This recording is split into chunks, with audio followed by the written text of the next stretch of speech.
Gibson of the International Secret Police.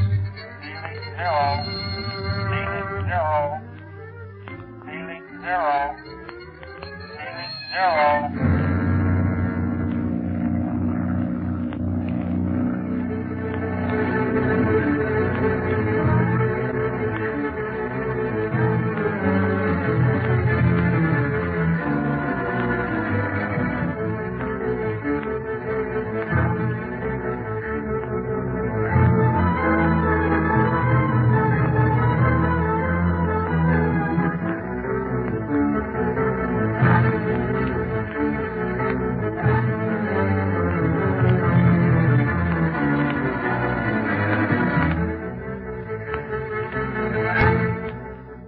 When Speed and Dawa go to the octopus castle to take his picture unknown to him, they are captured and brought before the criminal for questioning.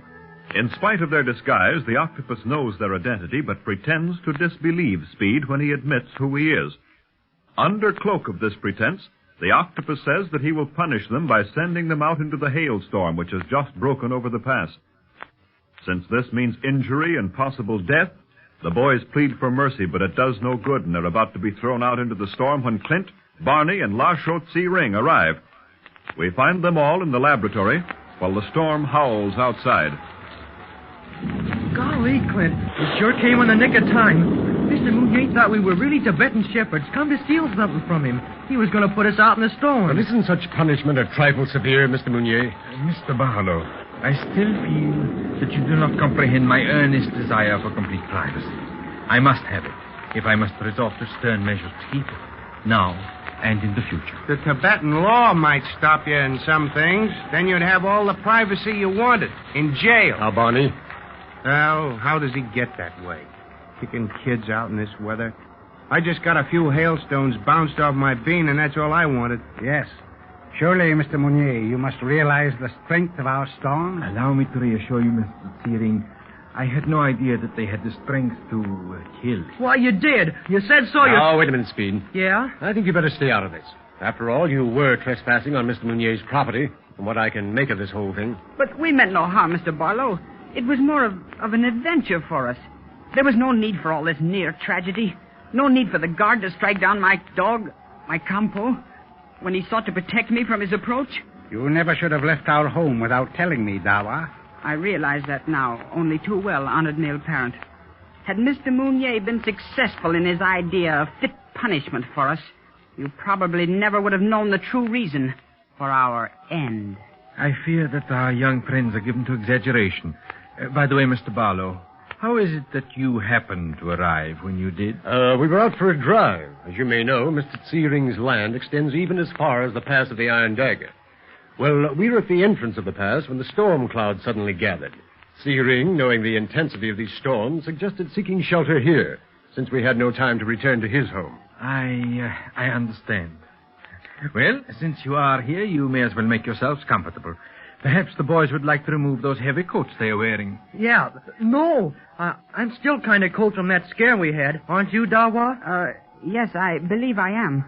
But one thing I must do is to see about Campo. Can I see him from these windows, Mr. Mounier? You should be able to. Try this one. You can see the whole meadow from here. Oh, then you must have seen us all the time. Yes, at least I saw Dawa.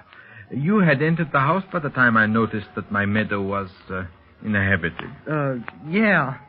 Look at the poor sheep, Speed, all huddled against those rocks. But at least they're out of the storm. And Speed, look! Just on the other side of the sheep. Campo! It's Campo, and he's all right. Yes. Oh, the blessing of heaven upon those rocks that shelter the animals from the cruel hail. Say, looks like the storm's letting up a little. Yes. These storms go as quickly as they come. Do you think we can leave before dark, Mr. Searing? Oh, yes, Mr. Barlow. Good. For a while, I thought we'd have to ask Mr. Mounier for shelter for the entire night. I should be honored. Even if the storm abates, I would invite you to be my guests, were it not for the fact Yeah. Were it not for your important experiment, I know. Well, don't worry, Mounier. We'll be only too glad to get back to Searing's country house. The air's healthier around there. I'm glad that you realize that, Mr. Dunlap.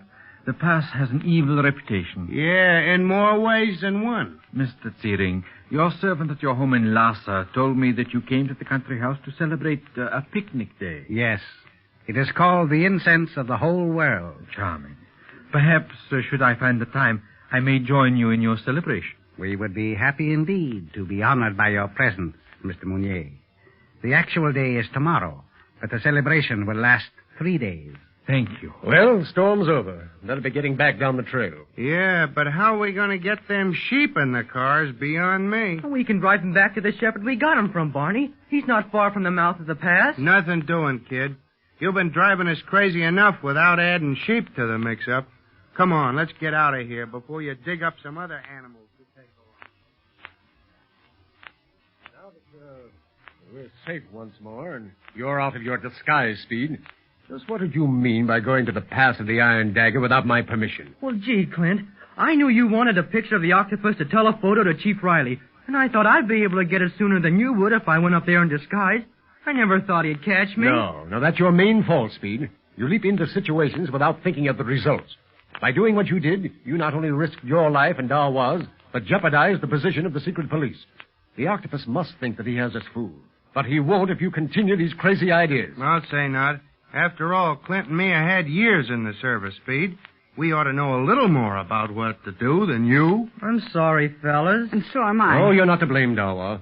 Speed should have known better. He's had experience with the octopus before, and you haven't. I have now, sir. I shall never forget that murderous look in his eyes when he attempted to drive us out into the storm. And would have done it if we hadn't timed our arrival so perfect. Lucky we discovered the camera was missing when we did. Is that how you knew where we were? Clint knew in a minute. He knows how that brain of yours works by this time. We have more proof than ever that Mounier's the octopus, fellas, because anybody else would have believed me when I said I was Speed Gibson and that this was Dawa. He disbelieved you purposely, all right. Thought that would be a good way of getting rid of you permanently without shouldering any of the blame. Oh, yes, Mr. Barlow. He said as much himself. What? Yes. He said that should Speed's story be true, and should he have an uncle, if our bodies were found on the trail, bruised and beaten by the hail, no one could possibly place the blame on him. The dirty dog. What can we do to stop this criminal? That's just the trouble, Mr. Searing. We can't do a thing right now, except watch and wait.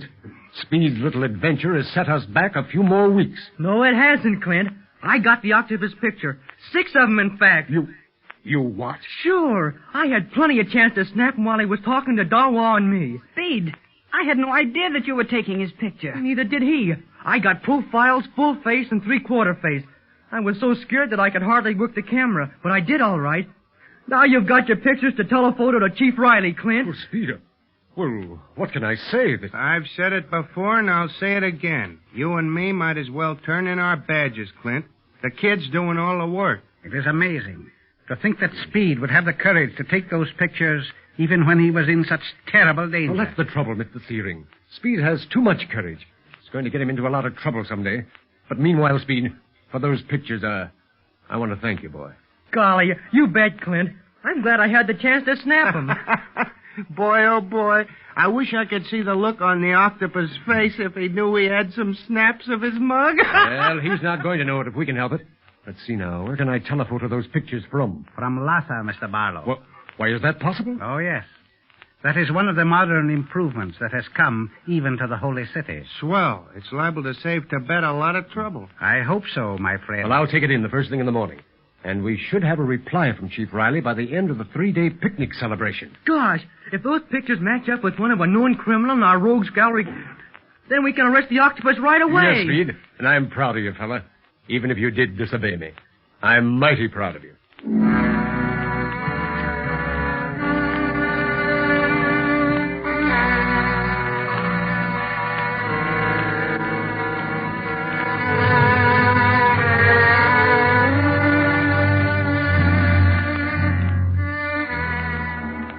Master, the new slaves are being brought in. Do you wish to watch their arrival? No. You are disturbed over something. Yes, Kwanu. And as usual, it has to do with the secret police. There is something going on under their smiles and pretended friendship. Nothing that can harm you? I'm not so sure of that. Why did Speed Gibson come here this afternoon? Too bad his uncle came when he did. Else we never would have been bothered by that boy again. But he did come. Obviously to rescue Speed. That other story of his was probably false. If that were the case, then the boy must have come here without Barlow's knowledge. That means he's up to something more than merely spying on me. But what? Do you think he could know something of the raids our men are making on the villages and farms, of the slaves hidden away below? No. If he knew that, then Barlow and Dunlap would know it. And they would have an excellent reason to bring me before the Tibetan authorities. I trembled while they were in the laboratory. I feared that they might discover the secret of the lower room. That danger is secondary, Quan Wu, but we shall run no risk. How many slaves are coming in tonight? I cannot tell exactly, but 100 have already been brought in. And the night is still young. That means many more will come. Wu, tomorrow I want you to begin preparing the slaves for the transfer. Give them extra heavy doses of the vapors of sleep. Place them in sacks. Master, you mean they are to start for the meeting place at the foot of the Himalayas? Yes. We cannot risk being overcrowded here. Should we be raided, I want to be able to do away with the slaves so that no trace of them can be found. Drop them down the shaft of death? The one below the torture chamber? Yes. Once they drop into that black and, so far as we know, bottomless hole, they are lost forever to the world. But we shall use that only in case of emergency. I would rather sell my slaves in India than destroy them. Of course. I shall follow your commands, Master. The work shall go forward at dawn. The sacks can be carried down the footrail and placed in the cart I shall order. And no one will question their contents, since each sack will be plainly marked scrap goods. No one will want to investigate them, not even the secret police. You say I should take charge of all this? Where are you going to be? Quan Wu, tomorrow I am going to the country home of La Shou Tsiring. We shall celebrate a picnic day, the incense of the whole world. And I shall spoil whatever plans Speed Gibson, Barlow, and Dunlap are up to. You depend upon that.